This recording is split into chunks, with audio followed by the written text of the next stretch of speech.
चलो ये देखो, फर्स्ट क्वेश्चन इसमें लिखा है कि व्हाट मेक्स थिंक विजुअल।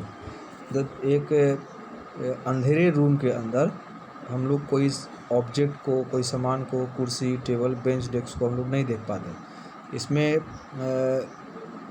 कोई भी चीज़ को देख कैसे पाते हैं, इसका पहला ये प्रीवियस जो 9th क्लास में उसमें इसका डिस्कशन हो चुका है इसमें, कि जब कोई भी लाइट सोर्स से लाइट जो है कोई ऑब्जेक्ट के ऊपर, वो ऑब्जेक्ट कोई भी हो सकता है, लकड़ी से बना हुआ कोई फर्नीचर हो सकता है, बैट हो सकता है, बॉल हो सकता है, जब उसके ऊपर वो पड़ता है तो जो लाइट है वो रिफ्लेक्ट हो जाता है, उस ऑब्जेक्ट से रिफ्लेक्ट होके हमारे आँखों तक पहुंचता है, और उसी रिफ्लेक्शन की वजह से हम उस चीज़ को देख पाते हैं। ये नॉर्मल कंडीशन है जो हम लोग, जैसे मान लो कोई चीज़ हमको लाल दिखता है, लाल दिखने के पीछे क्या कारण है, तो ये एक अलग लॉजिक है उसमें कि जब सनलाइट उस ऑब्जेक्ट के ऊपर पड़ा, उस ऑब्जेक्ट के ऊपर, तो वो करता क्या है कि रेड कलर को छोड़कर, ठीक है, रेड कलर को छोड़कर बाकी सारे कलर को ऑब्जर्व कर लेता है वो, और रेड कलर को रिफ्लेक्ट कर दिया, तो रिफ्लेक्शन जो है हमारे आँख तक जब पहुंचता है तो हमको रेड कलर वहाँ पे विजुअल होता है। उसी तरीके से ब्लू है, येलो है, इस टाइप से हमको कोई भी चीज़ दिखता है वो। क्लियर। दूसरा इसमें एक पॉइंट है डिफ्रैक्शन का। नॉर्मली जो फिनोमिनन है उसमें ऐसा बताया जाता है कि जो लाइट है एक स्ट्रेट लाइन में ट्रेवल करता है, सीधी रेखा में वो चलता है वो, ठीक है। लेकिन जब लाइट सोर्स के बीच में कोई छोटा सा ऑब्जेक्ट, जैसे मान लो कि इधर एक टॉर्च है या सूरज के रोशनी जो कोई फ्लाइंग करता हुआ प्लेन के ऊपर जब पड़ता है तो उसका शैडो जो है ज़मीन के ऊपर क्यों नहीं बनता। यदि आसमान में उड़ता हुआ एक प्लेन है, प्लेन के ऊपर तो सनलाइट पड़ता होगा, तो सनलाइट जब पड़ रहा है तो उस प्लेन का शैडो हमको धरती के ऊपर, अर्थ के ऊपर दिखना चाहिए था, लेकिन ऐसा हुआ नहीं। तो इसमें डेफिनेशन के अकॉर्डिंग कि स्ट्रेट लाइन में वो ट्रेवल करता है, लेकिन यहाँ एक पॉइंट आता है कि जब कोई लाइट सोर्स के बीच में छोटी सी अपारदर्शी, जिसके आर पार हम नहीं देख पाते हैं, वो ऑब्जेक्ट जब आ जाता है तो लाइट जब उससे टक्कर करता है तो वो टक्कर करने के बाद फिर आगे जाके वो मिल जाता है इसे, ठीक है। जैसे कि बीच में एक सोर्स ऑफ, मान लो कि एक बीच सोर्स ऑफ लाइट है और लाइट सोर्स के बीच में कोई गेंद रख दिए, तो गेंद के ऊपर जब उस टॉर्च की रोशनी पड़ेगी तो रोशनी जो है टॉर्च से निकलने के बाद गेंद पर निकलना पड़ेगा, और उसके साइड से निकल के और फिर वो लाइट जो है आगे दूर जाके वो मिल जाता है। तो इससे स्ट्रेट लाइन वाला लॉजिक जो है ये यहाँ पे फेल हो जाता है कि लाइट जो है स्ट्रेट लाइन में ट्रेवल करता है, ठीक है।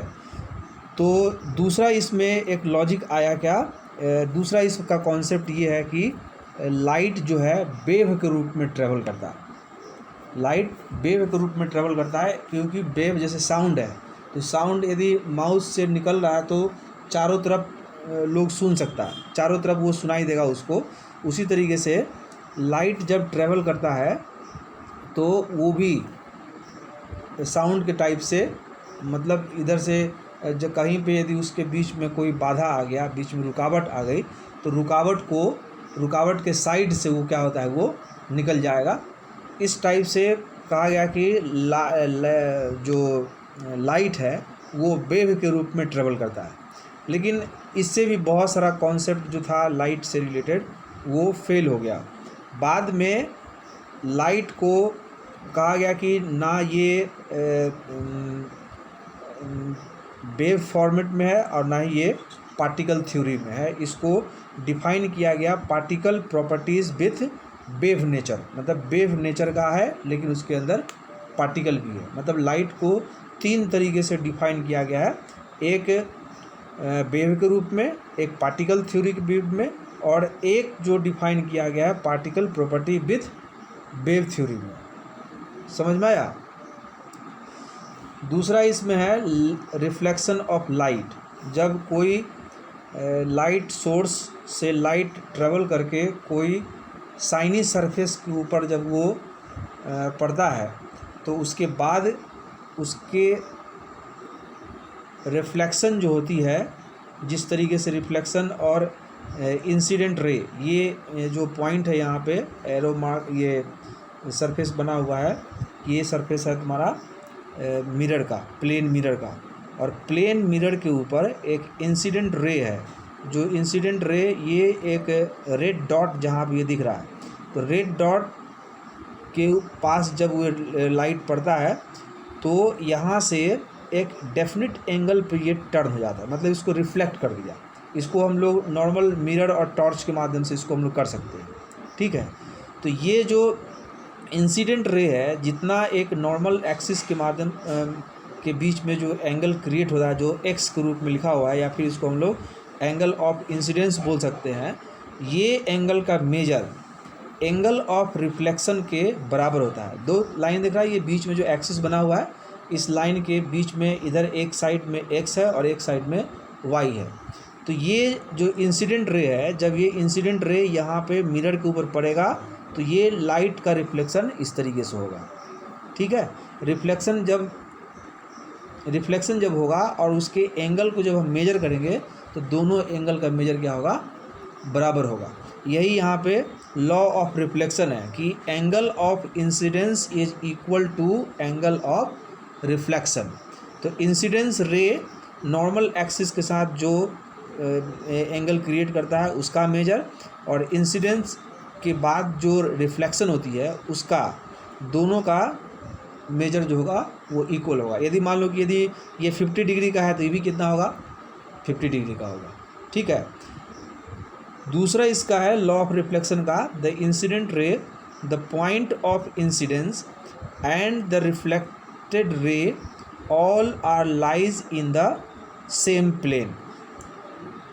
मतलब incident ray, point of incidence and reflected ray, ये तीनों का तीनों एक ही लाइन में होगा। जैसे यहाँ आप देख लो, इस फिगर में दिख रहा है, इसमें इंसिडेंट रे ये रेड पॉइंट पर इंडिकेट कर रहा दिख रहा है इसमें, और रिफ्लेक्शन भी कहाँ पे हो रहा है, इसी लाइन के ऊपर हो रहा है। और ये दोनों का मिलने का पॉइंट कौन सा है, पॉइंट ऑफ इंसिडेंट जो मार्क है। तो तीनों कहाँ पे है, एक ही लाइन में है ना, यही लॉ ऑफ रिफ्लेक्शन है ये। अब ये प्रीवियस 9th क्लास में या 8th क्लास में भी पढ़ा होगा कि जो प्लेन मिरर है, प्लेन मिरर में जो इमेज बनता है उसकी क्या प्रॉपर्टी है। तो इमेज जो प्लेन मिरर बनाता है वो ऑलवेज वर्चुअल होता है। वर्चुअल का मतलब होता है कि काल्पनिक होता है, वो एग्जिस्ट नहीं करता, ठीक है। और इरेक्टेड होता है, मतलब पार्शियली इरेक्टेड का मतलब वो जो लेफ़्ट साइड का पार्ट होगा वो राइट साइड में, राइट साइड का पार्ट होगा वो लेफ़्ट साइड में। साइज ऑफ इमेज जो होगा वो ऑब्जेक्ट के बराबर होगा। प्लेन मिरर के सामने जो मिरर के सामने जो ऑब्जेक्ट रखते हैं उसका जितना साइज होता है उतना ही साइज का उसके अंदर इमेज भी बनता है। मिरर के जो ये तीसरा प्रॉपर्टी है प्लेन मिरर का, उसमें कि जितनी दूरी पर मिरर के सामने कोई ऑब्जेक्ट रखा रहता है उतना ही दूरी पर मिरर के पीछे उसका इमेज आपको दिखाई देगा। ये इसका 4 प्रॉपर्टी इसके अंदर मेंशन किया हुआ जो प्रीवियस 8 क्लास में शायद पढ़ा होगा इसको। स्फेरिकल मिरर, अब इसमें मिरर एक प्लेन मिरर है, प्लेन मिरर के अलावा और भी टाइप्स के मिरर है, जिसमें एक मिरर हो गया कॉनकेव मिरर और एक हो गया कॉन्वेक्स मिरर। तो ये जो कॉनकेव मिरर है उसमें फिगर से पता चला है कि जो इसका रेड वाला पार्ट है इसका, ये अंदर की तरफ इनवर्ड है सरफेस, और इस पे यहाँ पे इसका इमेज फॉर्मेशन होता है।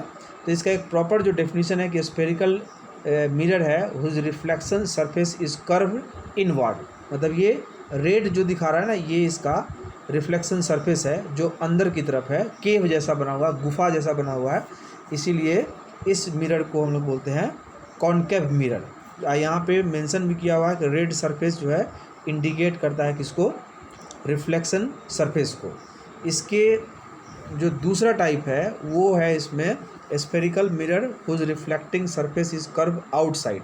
तो ये जो रेड मार्क था प्रीवियस एग्जांपल में, वो इसमें देखो कि ये बाहर आ गया, ये बाहर से जो है ये उभरा हुआ है बाहर की तरफ, और इस टाइप का जो मिरर होता है उसको बोलते हैं हम लोग कॉन्वेक्स मिरर। ये नॉर्मल डेफिनेशन है। इसमें कहाँ से